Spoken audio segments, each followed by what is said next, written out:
This is one hell of a season. Hi and hello everyone. I hope you're all doing well.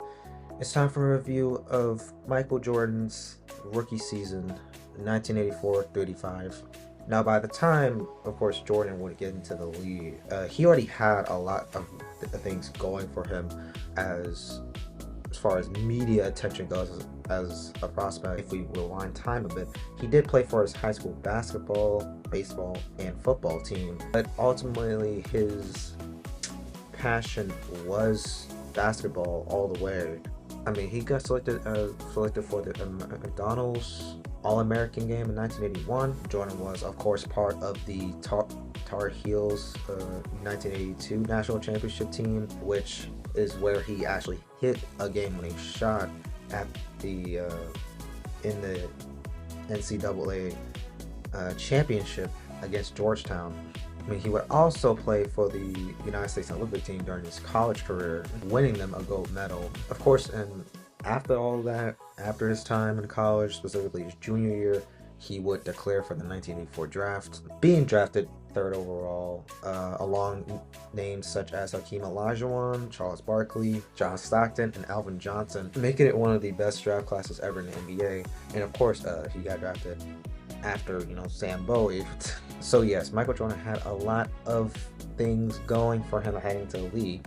But before we get into what he did in the regular season and the playoffs, we gotta talk about his impact on Nike. Now, Jordan's signing to Nike was very crucial for both parties, as Nike was facing some challenges. They were struggling in their basketball division. They couldn't match up against companies like Adidas and Converse, which was like the fucking shoe of the NBA at one point. They were just in desperate need of a star, and Nike just pulled a fucking gamble to get Jordan, as they did put a significant amount of money on their offer. And Nike, this was what they did was quite revolutionary, as they centered the shoe around the player rather than having the player just be another corporate another entity to corporate. And as well as first player to ever have a signature shoe after their name. And the colorway, while it wasn't up to their NBA standards, they said, fuck it, and we'll just pay the fine for Jordan. But if you want the whole story on this, of everyone that was actually involved in the time of 1985, I would definitely check out the movie Air. It definitely just covers that whole story. It's actually, of course, based on a true story. So yeah, it's a good movie. I would definitely check it out. Now, as far as the regular season goes, of course, by the time the All-Star game occurred, Jordan was already being seen as like the best rookie of his class. I mean, his high-level performances with his consistency, leading his team in multiple categories, made him seen as a force to be reckoned with. The All-Star game selection really did prove his recognition and popularity amongst fans, despite there being rumors about him freezing out by veterans. So what would be his rookie season without his first NBA game against the Washington Bullets? This wasn't necessarily that good, especially for like a first NBA game. Granted, I'm giving Jordan a little leeway here. I want him young. It's only his first game. I'm not really expecting him to go crazy. But then again, he wasn't Air Jordan just yet. He would start doing that like literally that same week. He would score a solid 16 points, but it was on 31% from the fucking field, as he wasn't necessarily seeing the ball as often as his running mates like Wes Matthews, Orlando Woolridge, and Quinton Dailey coming off the bench. I would say Jordan was making some smart passes on the transition, as well as showcasing his defense early. Over time, he would of course score way more often, having the ball in his hands to score, which he would do consistently. And Michael Jordan's ability to drive is without precedent. However, he wasn't the one always taking that last shot all the time. Not even in his rookie year. Last few minutes of the Bulls against the Lakers, granted, I think was probably some of the most boring basketball I have watched. I mean, Jordan's first 10 points was very quiet, to say the least. Hell, even the commentators kind of pointed that out when I was watching it. We're making a comeback which would lead to like a victory by 1 point. Like that, like by the end of the game, like the Bulls were really trying to work together in beating the Lakers. While Jordan did bring the Bulls within 3 points down the stretch, reason why they won, he also could have been the reason why they fucking lost. He was starting to consistently miss shots and he missed a crucial shot that Woolwich had to fucking clean up and get the putback.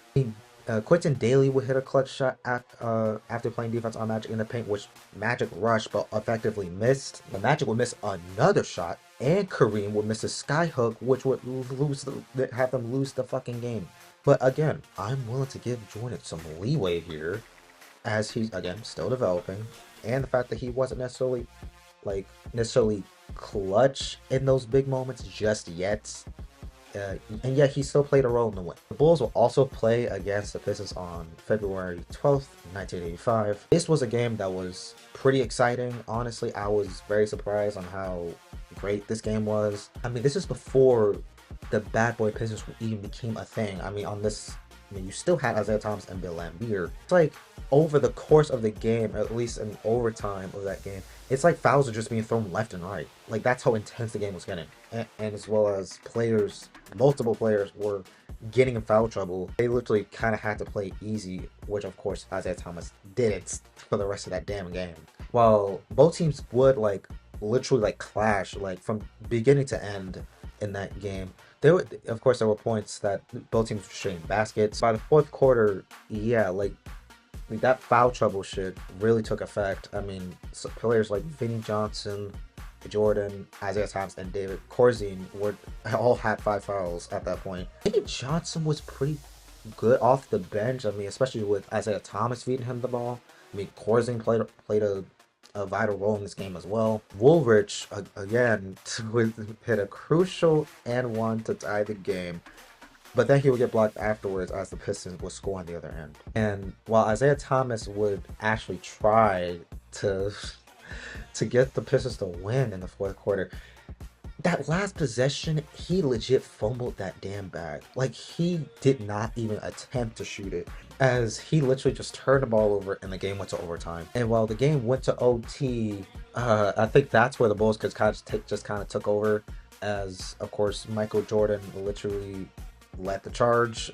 He would literally close out the game with 49 points on 61%. That is one hell of a game from Jordan.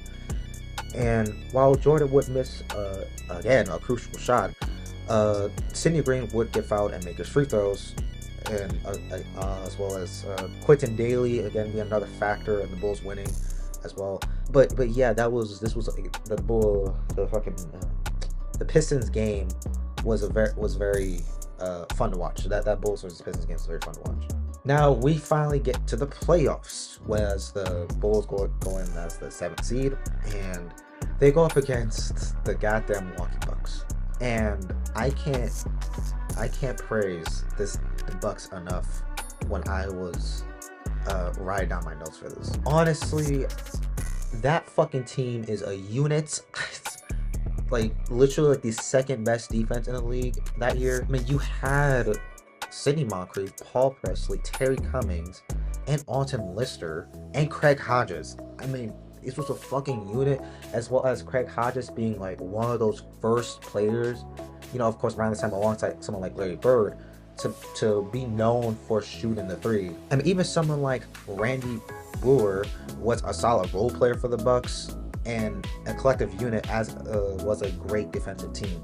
And while Michael Jordan would score, he would find ways to score. It seems like that the Bucks was just too much for the Bulls, as literally the Bulls will only win only one game, and they'll unfortunately lose the series.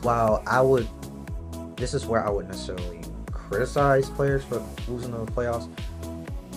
Again, I'm gonna give him some leeway, really, because Jordan did not play terrible, nor did he necessarily choke. He was just going against a better team. While he would put up 30 points in game 2 on 53% from the field, Jordan, I would say, did his thing. He did all that he could, and that's the best he can do. And while this season isn't obviously not his best, I would definitely give some credit to where it's due.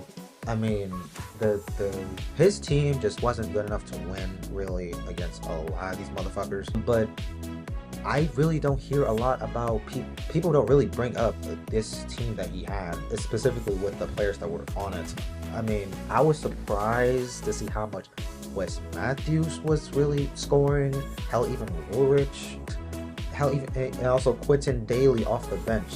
So yeah, that came as a surprise to me when I was watching this game. Overall, um, was the season great?